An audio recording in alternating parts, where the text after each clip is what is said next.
ಇಂದೇ ಡೌನ್ಲೋಡ್ ಮಾಡಿ ಮತ್ತು ನಿಮ್ಮ ನೆಚ್ಚಿನ ಶೋಗಳನ್ನು ಆನಂದಿಸಿ. ಈಗ ನಾನು ಹೋಗಿ ಇದನ್ನ ಆಕೆಗೆ ಹಚ್ಚುತ್ತೀನಿ. ನೀನೇ ಆಶೀರ್ವಾದ ಮಾಡಿ ಆಕೆ ಕಾಯಿಲೆನ ಗುಣಪಡಿಸ್ಬೇಕು. ಅಷ್ಟೇ ಅಲ್ಲ, ಇನ್ ಮುಂದೆ ಯಾರಿಗೂ ಈ ಕಾಯಿಲೆ ಬರ್ದೇ ಇರೋ ತರ ನೋಡ್ಕೋಬೇಕು, ಸರಿನಾ?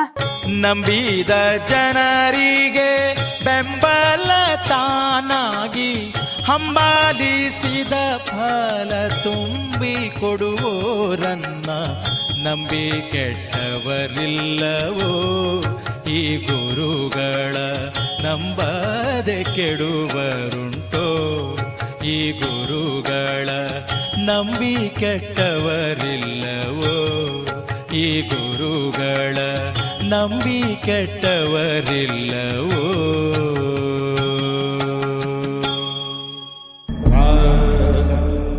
ತಾಯಿ, ಇದು ದೇವರಿಗೆ ನೈವೇದ್ಯ ಮಾಡಿರೋ ಅವಲಕ್ಕಿ. ಇದು ಔಷಧಿ. ನೀವಿದನ್ನ ಹಚ್ಕೊಂಡು ಅವಲಕ್ಕಿನ ತಿಂದ್ರೆ ನಿಮ್ಗೆ ಖಂಡಿತ ಒಳ್ಳೇದಾಗುತ್ತೆ.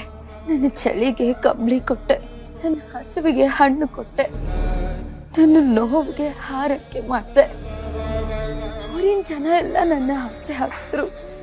ನೀನ್ ಕರ್ಕೊಂಡ್ ಬಂದು ನನಗೆ ಜಾಗ ಕೊಟ್ಟಿದ್ಯಾ. ಯಾವ ಜನ್ಮದ ಋಣನಪ್ಪ ನಿಂದು. ಮನುಷ್ಯತ್ವದ ಋಣ ತಾಯಿ. ನೊಂದವರೆಲ್ಲ ನನಗೆ ನನ್ನ ತಾಯಿ ತರಾನೇ ಕಾಣಿಸ್ತಾರೆ. ನಿಂದು ತಾಯಿ ಹೃದಯನಪ್ಪ. ಆದ್ರೆ ನಾನಿಲ್ಲಿರೋದು ಆ ರಾಕ್ಷಸ ಹೃದಯ ಜನಗಳಿಗೆ ಗೊತ್ತಾಗ್ಬಿಟ್ರೆ ನನ್ನನ್ನ ಸಾಯಿಸ್ಬಿಡ್ತಾರೆ. ಇಲ್ಲಿರಕ್ ಬಿಡಲ್ಲ, ನಿನಗೂ ತೊಂದರೆ ಮಾಡ್ತಾರೆ. ಒಳ್ಳೆ ಮನ್ಸಿರೋ ಕಡೆ ದೇವ್ರಿರ್ತಾನೆ ಅಂತ ನಮ್ಮಪ್ಪ ಹೇಳ್ತಿರ್ತಾರೆ. ನೀವ್ ಹೆದರಬೇಡಿ, ನಿಮ್ಗೇನು ಆಗಲ್ಲ. ತಿಮ್ಮಣ್ಣ, ತಿಮ್ಮಣ್ಣ! ಅಯ್ಯಯ್ಯೋ, ಆ ರಾಕ್ಷಸರು ಈ ಕಡೆನೆ ಬರ್ತಿದ್ದಾರೆ. ಅವ್ರೇನಾದ್ರೂ ನನ್ನ ನೋಡಿದ್ರೆ ಸಾಯಿಸ್ಬಿಡ್ತಾರೆ. ಹೆದರಬೇಡಿ.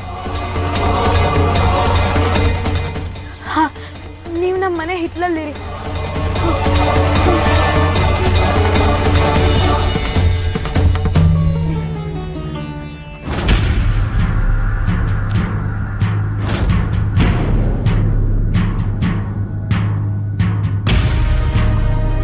ತಿಮ್ಮಣ್ಣ, ತಿಮ್ಮಣ್ಣ,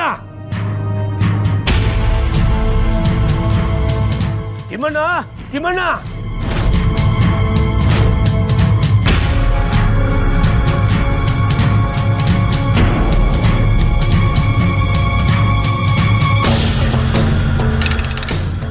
ಲೇ ತಿಮ್ಮಣ್ಣ, ರೋಗ ಬಂದಿರೋ ಹೆಂಗಸನ್ನ ನಮ್ಮ ಮನೆ ಕರ್ಕೊಂಡು ಬಂದು ಇಡೀ ಅಗ್ರಹಾರಕ್ಕೆಲ್ಲ ರೋಗ ಹರಡಿಸಿ ಏನ್ ಎಲ್ಲವ್ರನ್ನೂ ಸಾಯಿಸ್ಬೇಕು ಅಂತಿದ್ಯಾ?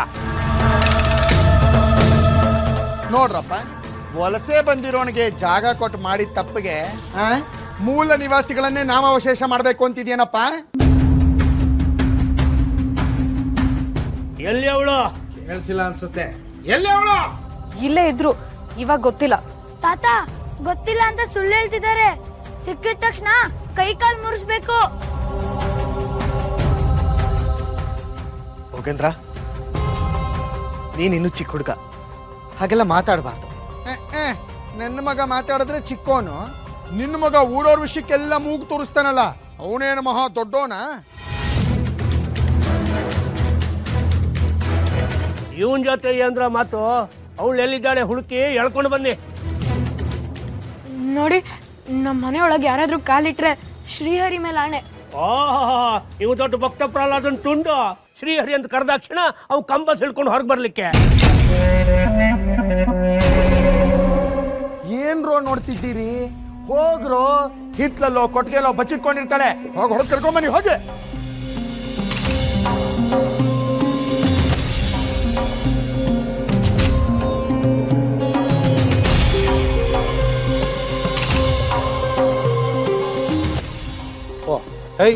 ಇಲ್ಲಿ ಬಚ್ಚಿಕೊಂಡಿದ್ಯಾ? ಎದ್ ನಡಿ, ಎದಳ ಮೇಲೆ ಹೇಳ್ಮೇಲೆ ಎದ್ ನಡಿ, ಬಾಯಿ.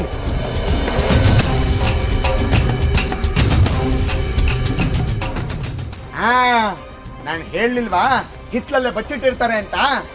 ಹಿತ್ಲಾದ್ರೂ ಹಿತ್ಲಿ ಇವ್ರ ಮನೆದೇ ತಾನೆ. ಅಂದ್ಮೇಲೆ ರೋಗ ಇವರಿಗೆಲ್ಲ ಹರಡಿರತ್ತೆ. ಇವ್ರನ್ನೆಲ್ಲ ಮನೆಯಿಂದ ಹೊರಗೆ ಹಾಕ್ಬೇಕು. ಛೆ, ಮನೆಯಿಂದ ಬೇಡಪ್ಪ, ಊರಿಂದನೇ ಹೊರಗಟ್ಟೋಣ. ಆದ್ರೆ ಊರು ನೋಡ್ಸೋದಕ್ ಮುಂಚೆ ಮೊದಲು ಈಕೆನ ಆಚೆ ಕಟ್ಟಬೇಕು. ಇಲ್ಲಾಂದ್ರೆ ಆ ರೋಗ ನಮಗೆಲ್ಲ ಅಂಟ್ಕೊಂಡ್ಬಿಟ್ಟಾತು. ಹೊರಗಟ್ಟೋಳಣ. ಬೇಡ, ಹೊಡಿಬೇಡಿ, ದಯವಿಟ್ಟು ಹೊಡಿಬೇಡಿ. ಈ ಜನ್ಮದಲ್ಲಿ ಬುದ್ಧಿ ಕಲಿಯಲ್ಲ ಇವನು. ಆ ವೆಂಕಟನಾಥನ್ಗೂ 4 ಬಾರಿಸಿ ಹೊರಗಟ್ಟೋಳಣ. ವೆಂಕಟನಾಥ, ನಿಲ್ಸಿ.